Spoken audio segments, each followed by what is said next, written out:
بسم الله الرحمن الرحيم. والفجر وليال عشر والشفع والوتر والليل إذا يسر هل في ذلك قسم لذي حجر ألم تر كيف فعل ربك بعاد إرم ذات العماد التي لم يخلق مثلها في البلاد وثمود الذين جابوا الصخر بالواد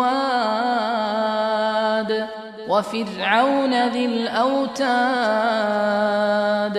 الذين طغوا في البلاد فأكثروا فيها الفساد فصب عليهم ربك سوط عذاب إن ربك لبالمرصاد فأما الإنسان إذا ما ابتلاه ربه فأكرمه ونعمه فيقول ربي أكرمن وأما إذا ما ابتلاه فقدر عليه رزقه فيقول ربي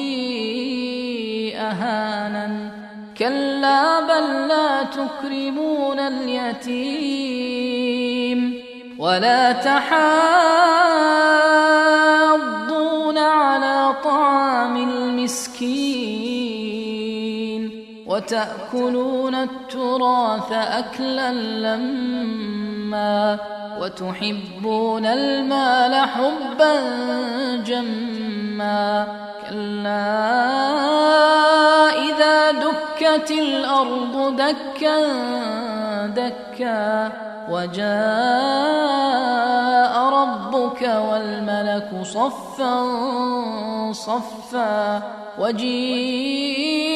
يومئذ بجهنم يومئذ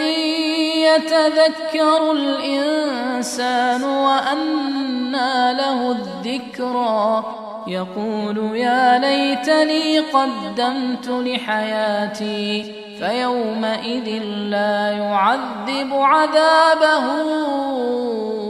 أحد ولا يوثق وثاقه أحد يا أيتها النفس المطمئنة ارجعي إلى ربك راضية مرضية فادخلي في عبادي وادخلي جنتي.